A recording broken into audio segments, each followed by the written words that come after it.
Oke, selamat siang. Assalamualaikum warahmatullahi wabarakatuh. Bertemu lagi dengan saya Eka dari Fakultas Ekonomi dan Bisnis Universitas Padjadjaran. Kita ketemu kembali di acara Open Day program S3 Fakultas Ekonomi dan Bisnis Universitas Padjadjaran. Baik, sudah ada di tengah-tengah kita bersama Kaprodi dari Doktor Ilmu Manajemen, S3 Doktor Ilmu Manajemen atau lebih kita kenal dengan Prodi DIM FEB Unpad. Sudah ada Prof. Yudi Aziz di antara kita semua yang akan memaparkan sekitar 30 menit ke depan terkait apa saja tentang Doktor Ilmu Manajemen. Oke.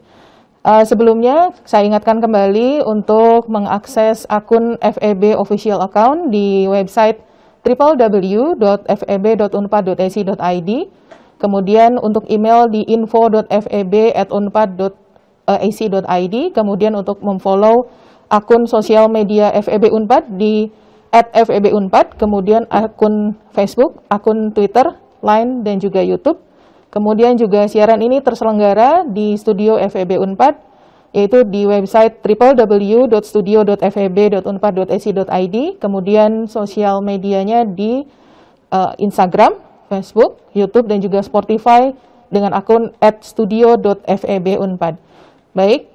Untuk berikutnya kita lihat bersama video profil dari Prodi Doktor Ilmu Manajemen Fakultas Ekonomi dan Bisnis Universitas Padjadjaran.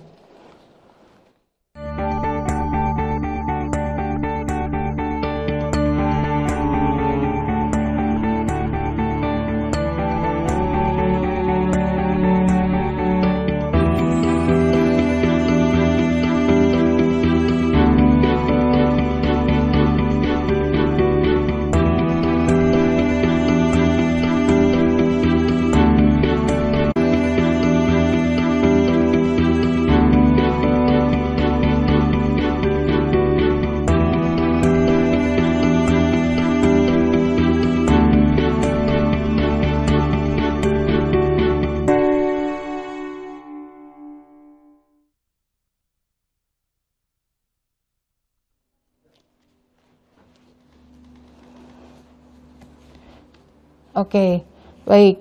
Untuk mempersingkat waktu, kita langsung ke sesi diskusi bersama dengan Kaprodi Doktor Ilmu Manajemen dan Bisnis Doktor Ilmu Manajemen Fakultas Ekonomi dan Bisnis Universitas Padjadjaran. Selamat pagi, assalamualaikum warahmatullahi wabarakatuh, Pak Yudi. Selamat pagi. Sehat. Oke. Assalamualaikum warahmatullahi wabarakatuh. Iya. Sehat. Oke, baik. Ini untuk intake tahun ini nih Pak. Portnya semua masih lewat SMUP Unpad ya Pak ya. Kita semua bisa akses terkait pendaftaran program S3 ini lewat www.smup.unpad.ac.id. Di sana semua sudah ada berbagai macam informasi terkait pendaftaran, bagaimana cara mendaftar, kemudian juga biaya pendaftaran, prodi apa yang mau dipilih, dan juga terkait biaya yang bisa diakses oleh teman-teman calon mahasiswa. Oke. Prodi DIM ini lokasinya ada di mana nih Pak Yudi? Baik. Boleh diceritakan? Baik, ya, terima kasih. Assalamualaikum warahmatullahi wabarakatuh. Waalaikumsalam warahmatullahi wabarakatuh. Selamat pagi menjelang siang, salam sehat untuk kita semua. Terima kasih TK atas kesempatan mengapresiasi ini kegiatan open house ya yang diadakan diinisiasi terkait dengan lokasi ya, seperti tadi barangkali juga bisa dilihat di video profil, berdekatan dengan kampus utama di Patikur 35 ya. Lokasi program studi Doktor Ilmu Manajemen FEB Unpad ini di seberangnya atau di kampus di Patikur 46. Kalau ada yang tahu prodi MM, nah itu satu komplek ya, dengan prodi MM juga dengan prodi Magister Integrated Microfinance Management.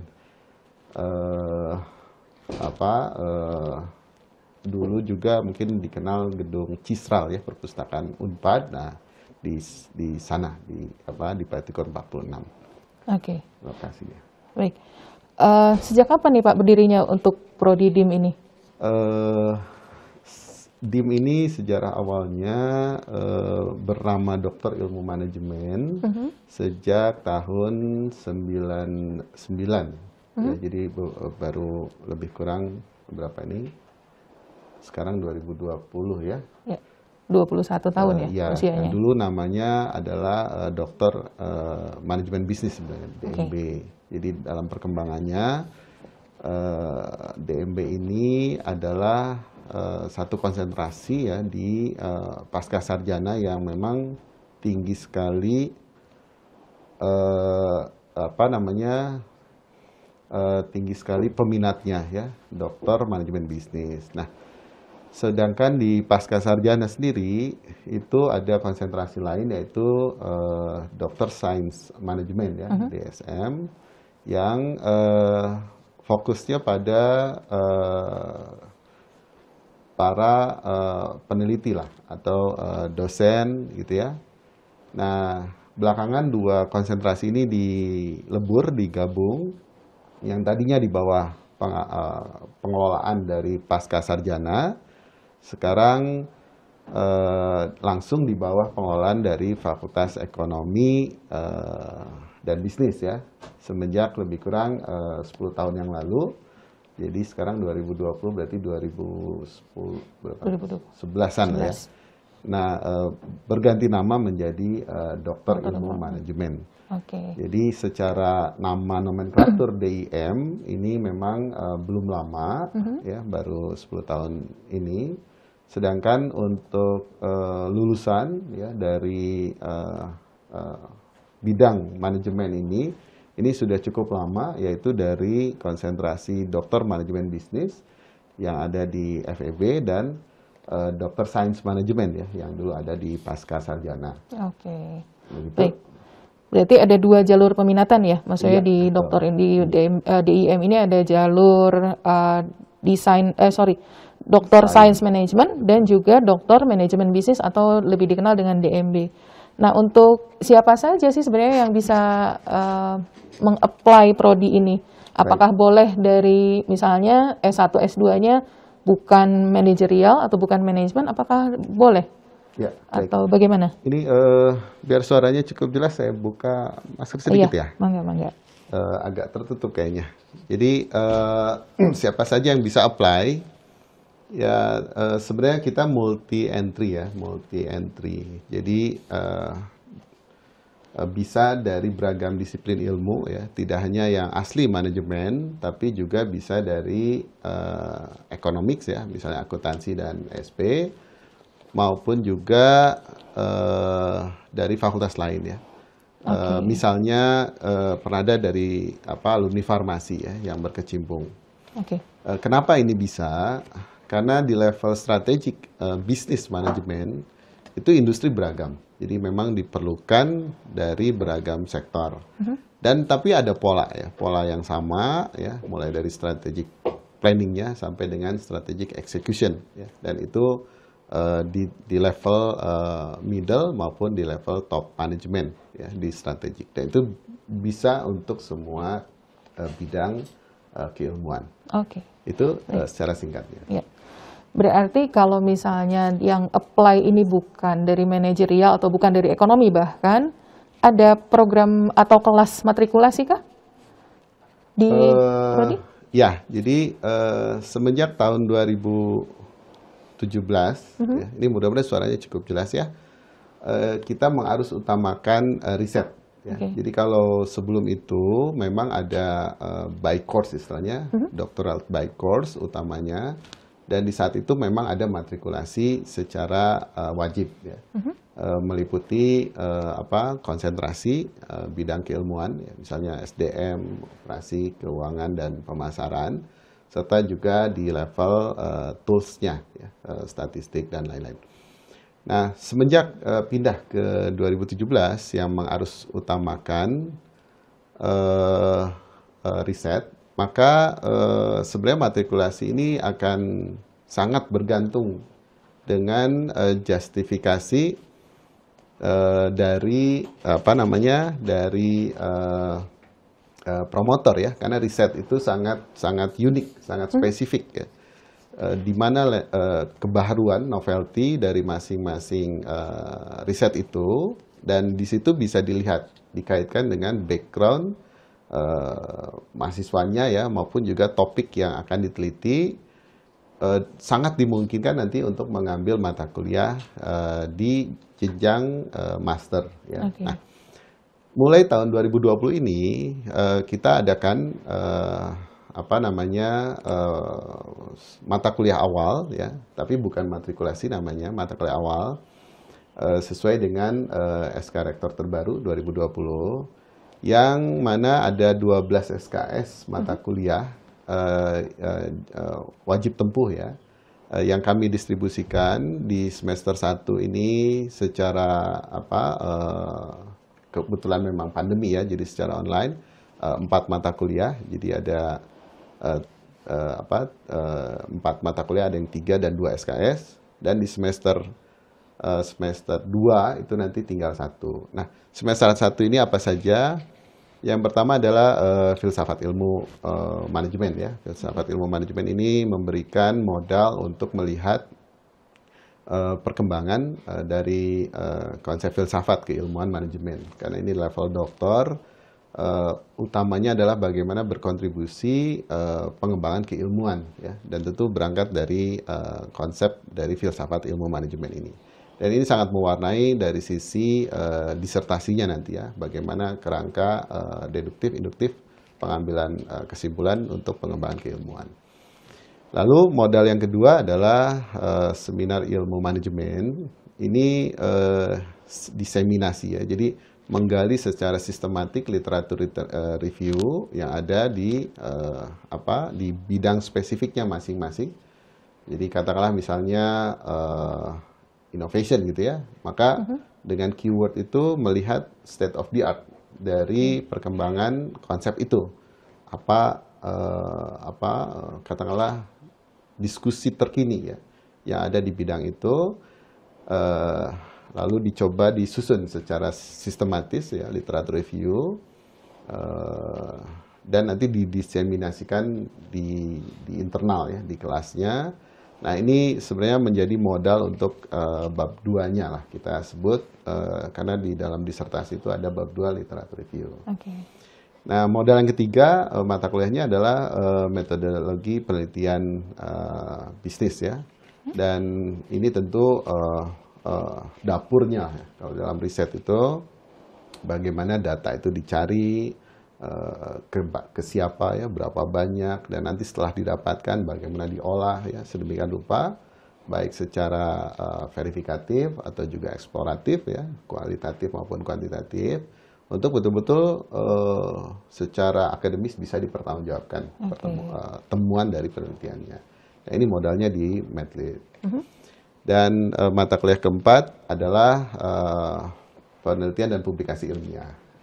Ini adalah alat bantu, ya, untuk memberi katakanlah modal untuk bagaimana melihat audiens dari risetnya masing-masing, ya, di publikasi. Karena sebagai salah satu persyaratan kelulusan, ya, di era by riset ini adalah memiliki publikasi di international jurnal bereputasi, ya, dan saat ini bereputasi itu konteksnya untuk level kualitinya adalah Q3, ya, kuartil 3, artinya top 75% teratas di bidangnya masing-masing. Nah, namun kalau Q3 ini skornya masih B sebenarnya. Jadi yang kita harapkan nanti bisa di kuartil 2 atau bahkan kuartil 1, ya, dalam level kualitas, artinya top 50% di bidang topiknya masing-masing. Nah, dokter ini memang spesifik, ya, jadi even satu keyword saja ini kalau lihat historisnya mungkin bisa menghasilkan ratusan atau mungkin juga ribuan, ya, artikel yang memang perlu dipetakan, dipelajari, sehingga betul-betul nanti mendapatkan temuan untuk pengembangan keilmuan. Oke. Itu singkatnya. Baik. Itu singkatnya, mudah-mudahan cukup menjawab pertanyaan. Ada pertanyaan nih dari audiens. Apakah untuk semester ini apakah sudah mulai pembelajarannya sudah mulai hybrid kah atau masih online kah atau bagaimana? Semester ini insya Allah kita akan mulai di Agustus 2021 ini, ya. Tentu ini sangat bergantung dengan perkembangan kondisi pandemi ini, ya, herd community. Kalau melihat dari adanya program vaksin, lalu juga arahan dari kementerian, juga perkembangan di universitas, walaupun belum diputuskan ya, namun peluang untuk diadakannya hybrid atau blended ya, mix antara offline dan online ini rasanya terbuka. Yeah. Kepastiannya mungkin nanti akan ada pengumuman resmi ya, mungkin juga menjelang pengumuman penerimaan. Nah kalau toh iya, biasanya bagi mahasiswa yang bekerja gitu ya, kita akan set up-nya itu di hari Sabtu ya, yang sudah. Jadi sebenarnya kalau toh offline di kampus, on-site ya, ini Sabtu ya yang akan dialokasikan untuk pembelajaran dari pagi sampai sore. Nah saat ini pun semester yang sekarang yang sudah berjalan dari Februari kemarin ya, kita set up dari jam 7.30 ya kan, nanti ada 2 SKS, 3 SKS ya sesuai dengan jadwal mata kuliah masing-masing, dan itu berakhir lebih kurang sebelum maghrib ya, jadi full day lah hari Sabtu, hari untuk pembekalan modal utama ya, karena itu blueprint dari riset. Jadi memang semester awal itu kita perlu betul-betul clear and clear untuk bagaimana melihat ujung dari riset ini dengan betul-betul sepresisi mungkin. Nah jadi harapannya kalau toh blended juga mungkin nanti parsial ya, jadi tergantung pada izin yang ada. Kalau dimungkinkan full, ya berarti yang Sabtu itu tentu akan diadakan perkuliahan di ruang. Karena memang ada nilai-nilai yang berbeda ya, tidak semuanya diwakili antara ketemu langsung ya tatap muka dengan secara online ya. Ada perbedaannya. Walaupun memang nanti akan sangat membantu bagi mereka yang di luar kota ya, secara online ini sebenarnya juga sangat membantu. Jadi nanti kita akan lihat ya bagaimana keputusan kementerian ya, terkait dengan izin untuk kegiatan secara online atau blended. Baik. Nah terkait konsentrasi nih Pak Yudi, ada konsentrasi apa aja di DIM dan juga kalau tadi kita generikan lagi kan ada DSM dan DIM, ada DSM, ada DMB. Nah, untuk di DSM sendiri ada konsentrasi apa saja? DSM itu Dokter Science Management ya. Itu di setup secara fungsional.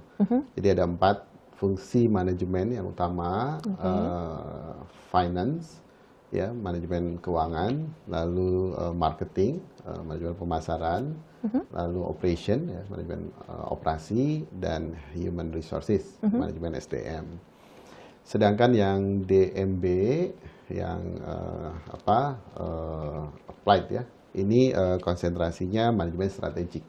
Ya, jadi yang sebenarnya cross function ya, cross function. Namun demikian dengan adanya perkembangan bahwa pengambilan keputusan terkadang juga memang ada sifatnya fungsional maupun juga cross function. Jadi tidak kaku sebenarnya. Artinya bisa jadi ada mix ya antara satu konsentrasi dengan yang lain dengan penekanan tertentu ya. Jadi kuncinya adalah dari sisi topik riset ini sebenarnya. Nanti dilihat mana yang paling dominan ya, dan dilihat kesesuaian dengan promotor. Misalnya topik innovation misalnya, ini bisa lintas ya, karena mulai dari R&D ya, berarti ada aspek internal, tapi juga marketing ya, komersialisasi, berarti ada sifat eksternal. Jadi konsentrasinya seperti itu, namun tidak kaku sebenarnya, lebih pada bagaimana menempatkan dominasinya ya, dari riset itu. Nah, keywordnya adalah riset itu sendiri. Itu yang akan benar-benar melihat ya di mana penempatan dari konsentrasi yang paling sesuai, agar dari Prodi dapat membantu Bapak Ibu semua memfasilitasi ya untuk bisa bertemu dengan promotornya dengan lebih spesifik. Nah tadi sudah disinggung nih masalah promotor dan calon promotor. Kalau kita runut lagi ke awal di syarat pendaftaran, Ini kan ada yang namanya salah satu syaratnya adalah adanya LOA atau Letter of Acceptance dari calon mahasiswa baru. Nah, mungkin ada tips and trick yang bisa dibagikan bagaimana nih cara Jitu mendapatkan calon promotor yang sesuai dengan harapan, sesuai dengan bidang konsentrasi yang akan dituju. Silakan, Pak. Baik, ya, 3 kunci utama rasanya keberhasilan riset doktor. Yang pertama adalah topik, ya. Artinya topiknya bagus, datanya susah, ini nggak akan beres nanti studinya. Yang kedua adalah student tentu ya, karena sebagai proses owner ya. Topiknya bagus tapi nggak diberesin, ya nggak selesai juga. Dan yang ketiga memang promotor, ya. Ketua promotor utamanya, karena akan membantu menjustifikasi dan memberi direction arah kemana penajamannya. Nah, sehingga melihat 3 hal itu ya, kesesuaian antara minat mahasiswa, ya kan, topik yang relevan, yang terkini, dan juga expertise. Maka dari awal memang baiknya melihat ya background dari calon-calon promotor. Nah, sarana yang disiapkan, yang pertama Bapak Ibu bisa melihat, mengakses di laman FEB Unpad, ya, itu ada Google Scholar untuk para dosen di FEB Unpad secara umum ya. Kami sudah susun berdasarkan 3 departemen ya. Dan karena ini berbasis Google Scholar, jadi akan selalu terupdate secara otomatis. Bapak Ibu nanti masuk Google Scholar, misalnya Google Scholar Yudi Aziz gitu ya, nanti bisa terlihat dan nanti bisa melihat klik bisa berdasarkan citasi atau berdasarkan tahun. Ya. Kalau tahun maka diurut berdasarkan tahun terbaru sampai yang tahun terlama. Okay. Kalau citasi berarti yang paling besar citasi atau impact-nya ke yang paling kecil. Nah, sarana itu untuk bisa melihat siapa saja sih yang ada di DIM ya, atau yang ada di satu prodi tertentu. Di DIM ini tidak eksklusif sebenarnya dosennya dari DEMABI saja. Jadi bisa kombinasi ya, karena kuncinya topik tadi dari Departemen Ilmu Akuntansi ya, karena yang sudah ada nih ya. Beberapa dosen di Departemen Akuntansi yang juga menguji di Doktor Ilmu Manajemen karena ada aspek akuntansi keuangannya gitu ya, dalam 1-2 variabel yang diteliti, atau juga ada yang dari Departemen Ilmu Ekonomi ada ya, karena ada data-data variabel tertentu terkait dengan economic development kah gitu ya, dan tergantung topik yang dibawanya. Dan ini terjadi ya. Jadi ada promotor dari departemen di luar manajemen dan bisnis. Bahkan ada juga yang memang dari industrinya ya. Pernah ada dari farmasi ya, dari yang lain. Nah, ini case-nya. Namun dominannya adalah di departemen manajemen dan bisnis.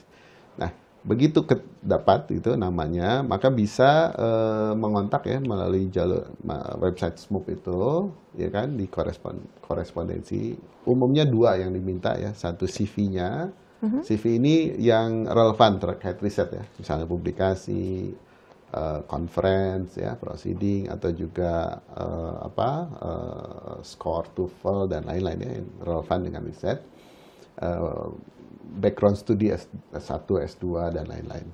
Yang kedua adalah terkait dengan riset proposal awal. Ini memetakan interestnya di mana. Dan setelah korespondensi, ya, maka akan diterbitkan letter of intent lah ya, kita namakan persetujuan awal untuk akhirnya menjadi calon ketua promotornya.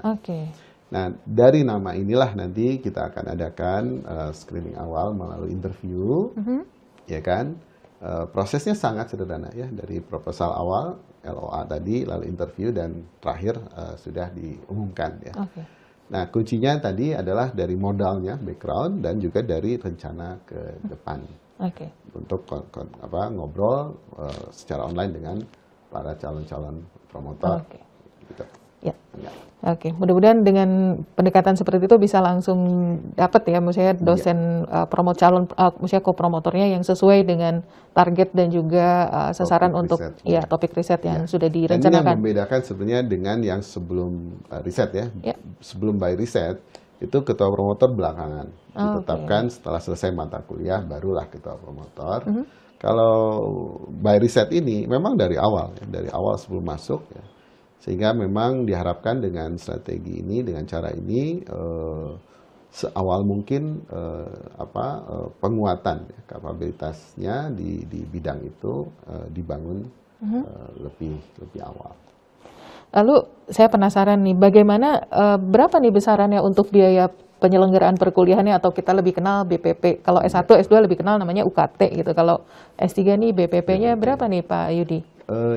Iya, rasanya kalau tadi nonton dari DIA ya dan DIE ya, kita sama dengan DIE ya di 17 juta per semester. Ya sebenarnya dulu sempat tinggi ya, lalu dengan beragam pertimbangan ya dilakukan penyesuaian dan agar bisa affordable ya pada sisi kualitas. Nah, selain sumber pribadi, rasanya juga ada beberapa skema ya, baik LPDP maupun juga beasiswa untuk mahasiswa asing utamanya dengan KNB ya. KNB Scholarship. Betul. Ya. Jadi biaya sih rasanya untuk eksekutif itu sangat terjangkau lah rasanya. Valuable lah ya Pak ya. Iya. Ya. Nah, tadi terkait beasiswa nih, memang sebenarnya di Unpad memang sedang ada program yang namanya KNB Scholarship. KNB Scholarship ini memang ditujukan untuk mahasiswa kita yang dari non-UNI, ini bisa apply, join di prodi-prodinya, mulai dari prodi S1 sampai dengan S3 lewat skema KNB Scholarship. Nanti pembukaannya sampai dengan tanggal 5 Mei 2021 mendatang. Oke, berikutnya berapa nih Pak kuota per kelasnya untuk semester ini, untuk intake sekarang? Baik. Atau daya tampungnya mungkin? Ya karena ada ini ya, constraint satu dari rasio jumlah mahasiswa dengan jumlah dosen, juga adanya perkembangan dari perubahan peraturan ya. Jadi semester ini dan juga sudah beberapa semester terakhir ini kita hanya alokasikan lebih kurang 10 mahasiswa ya per semesternya atau 20 per tahun. Dengan harapan tadi agar intensitas diskusinya bisa meningkat dan tingkat kelulusan mahasiswanya lulus tepat waktunya ya juga bisa meningkat. Walaupun demikian ya dengan kondisi tertentu, karena kemarin itu ada juga dari jalur beasiswa PMSDU, program manajemen sumber daya unggul ya. Baru tahun kemarin kita dapat, dan ini fast track ya, S2 S3. Nah untuk yang jalur seperti ini ya tentu mengambil di luar kuota yang ada. Lalu juga ada yang kelas-kelas kerjasama gitu ya. Nah ini yang memang plus minus atau allowances-nya ya. Jadi begitu kuota artinya dari rasionya terpenuhi, maka ini diisi lah dengan kondisi yang ada dari pendaftaran. Jadi rata-rata sih kira-kira 10-an lah. Baik. Nah, tadi kan sudah menyinggung sedikit tentang kerjasama. Kira-kira apa saja nih kerjasama yang sudah dijajaki oleh Prodi DIM, baik itu kerjasama nasional maupun internasional? Karena kalau tidak salah di Prodi DIM juga sudah ada mahasiswa internasionalnya ya, kalau salah Pak? Ya, baik. Ya, kerjasama tentu banyak ya, karena ini udah lama historisnya. Yang utama tentu adalah pendirian asosiasi program APDMI, Asosiasi Program Doktor Manajemen Indonesia. Ya, ini digagas oleh Unpad, oleh para senior. Dan ini nasional levelnya ya. Artinya para penguji nanti bisa juga dari program doktor dari kampus-kampus ternama di Indonesia. Dan ini sudah berjalan. Kerjasama yang lain tentu dengan industri. Ya. Kita ada juga beberapa mahasiswa kelas kerjasama, ya mungkin saya tidak sebut nama perusahaannya ya. Tapi kita dimungkinkan ya nanti gagas PKS-nya MOU ya, dan nanti mix ya, sehingga nanti ada program khusus di kelas kerjasama tadi, dan juga tidak hanya dengan industri tapi juga dengan perguruan tinggi lain ya. Biasanya ada mitra-mitra perguruan tinggi baik swasta ya maupun negeri di luar Jawa, ini juga ada historisnya untuk kelas-kelas kerjasama. Luar negeri tentu ya, karena peran ya, dan juga visi misi universitas untuk ke arah internasionalisasi. Fakultas Ekonomi saat ini terakreditasi internasional ya di ABS 21 dan juga bergerak di AAPBS maupun ACSB. Jadi mitra-mitra di sana juga bisa dimungkinkan sebenarnya. Bisa dijadikan mitra kolaborator baik sebagai nanti co-promotor maupun juga sebagai oponen penguji. Sebagai contoh, beberapa memang sudah ada mahasiswa yang menulisnya nanti tentu disertasi dalam bahasa Inggris ya, dan dibimbing, dipromotori lah. Bahkan dipromotornya bisa berasal dari luar negeri ya. Iya. Oke, baik. Menarik ya Pak ya, terkait DIM ini luar biasa menarik. Karena ilmu manajerial ini sangat luas skupnya, jadi pasti saya yakin peminatnya juga banyak ya. Mengingat waktu, tapi tidak menutup kemungkinan kita bisa berdiskusi lagi lewat media lainnya. Saya persilakan Bapak jika ada closing statement yang mau disampaikan. Iya, baik. Sebagai closing statement ya, karena mungkin terbatasnya waktu ya, tentu kami berharap kegiatan ini ya bisa memberikan inisiasi awal ya, untuk informasi lebih lanjut melalui website baik fakultas maupun prodi, atau juga bisa menghubungi nanti sekretariat ya dari Dokter Ilmu Manajemen, atau juga dari para alumni-alumni yang baru ya. Insya Allah juga kita ada HIMA yang cukup aktif, juga ada IKDIM ya yang cukup aktif, yang bisa menjadi bridge lah ya, bridge awal untuk informasi lebih lanjut. Demikian, semoga bermanfaat ya. Salam sukses, salam sehat bagi kita semua. Salam sukses buat Bapak Ibu semua. Baik. Terima kasih Pak Yudi.